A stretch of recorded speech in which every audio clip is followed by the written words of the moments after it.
Today, we're going to be discussing about Miami Realty. I came across this realtor that actually made a jingle slash music video about the Brickell lifestyle, or how amazing, quote unquote, it is to live in Brickell. I thought it was a parody when I first saw this guy. I thought this guy was a comedian. I was like, oh, we got a new comedian from Brickell. He looks like he dresses well. He just bought an apartment and he's going to do a parody music video about how amazing it is to live in Brickell.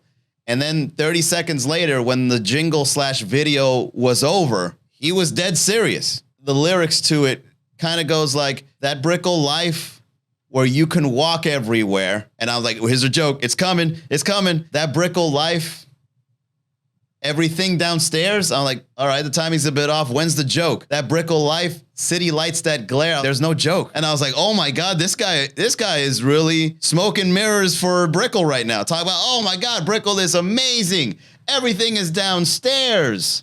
There's no traffic here. No, that's just the community coming together. It's funny to see how real estate people can really like manipulate the truth to sell you something. And some of these realtors, you know, shout out to them. You guys are in a tough industry. I know there's some good ones out there, but just let me make fun of the industry for a while. First of all, I want to pose the question to you realtors. How do you guys stay in business? Like, how do you keep a straight face? When you sell a $3.5 million home in Coral Gables, when right down the streets, crackheads are just waiting to sell you pure cocaine crack rocks, just one block down from your $3.5 million mansion, that you think that if you hide it behind some mango and coconut trees, they're not going to find and do a home invasion or whatever. How do you keep a straight face when you sell the house, when you're in front of the house, knowing that we're in a recession, inflation, housing prices are really high? How do you keep a straight face and go like, this house is selling for $3.5 million and she is a beauty? I'm waiting for the joke. Where's the joke?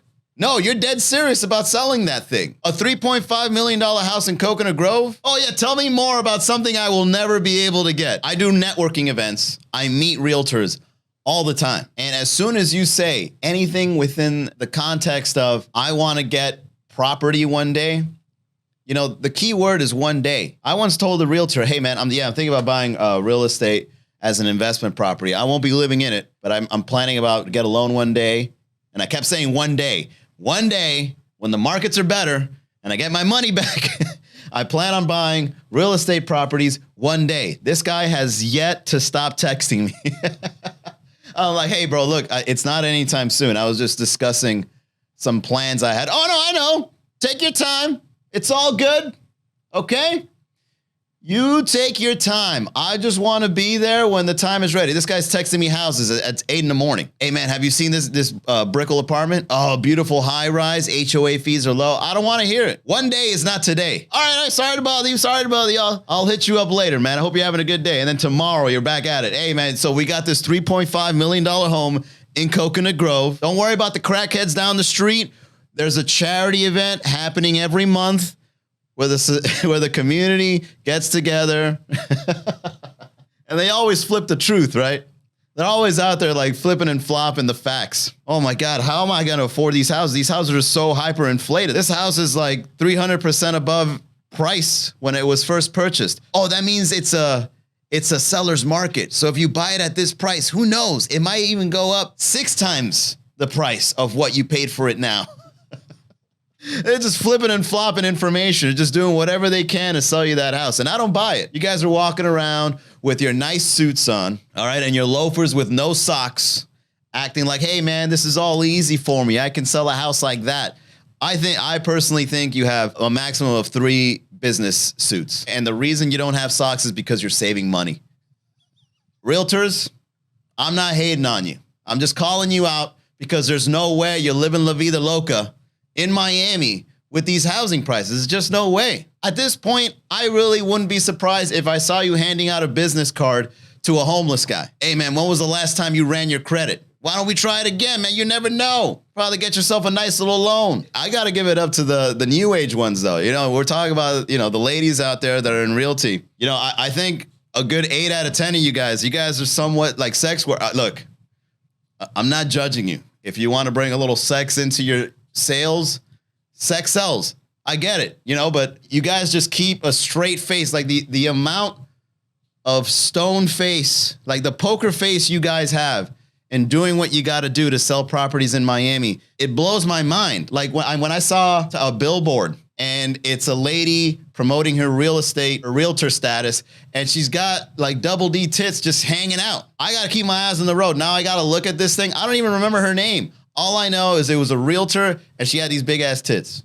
That's it. And I've said this before. If you, let's say you do have the money and you do decide to go a little crazy and buy property here and you want to start a family or whatever, and then these real estate ladies, they pull up looking sexy as hell in front of my wife, I'm supposed to give this woman a child. And now you're coming around, open blouse at an open house, giving me temptation, making me, think twice about what it is I want to do. It's like, hey, you know what? If I'm living in Miami, I got to go all out. I got to divorce this bitch and I got to find a way to get to you. Well, you can get me if you buy this house. All right, here we go. Now we're in business, baby. So which room can we do it? Wasn't some of the realtors caught having like a love affair somewhere in an open house? Like wasn't someone caught fucking somebody?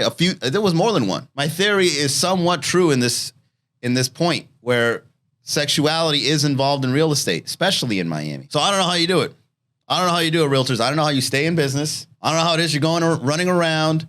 I don't know how it is that you're in social media, you're making music videos, you're wearing suits. Like if I was a realtor making music videos and singing jingles about a neighborhood that I'm trying to sell property in, the people that know Miami knows the truth about the property, or rather the neighborhood. So why don't you flip-flop the lie and try to sell it differently? Maybe what I would do instead was like, all right, how do I stand out and how do I make sure that I'm the #1 realtor in Miami? I would make the jingles and I would make the music videos, but I wouldn't be lying to your face talking about that Brickell life, everything downstairs. I'd be like, that Brickell life is expensive, so make sure you got a good credit score and more. You could sell property in Hialeah and be like, hey guys, that Hialeah life, chickens everywhere. But hey, you might have a pet. How do you know that a chicken doesn't make a better pet than a dog? Right? I would just flip and flop. Hey guys, there's chickens in Hialeah, but eggs are expensive, so there you go. I just saved you a couple of bucks at the grocery store.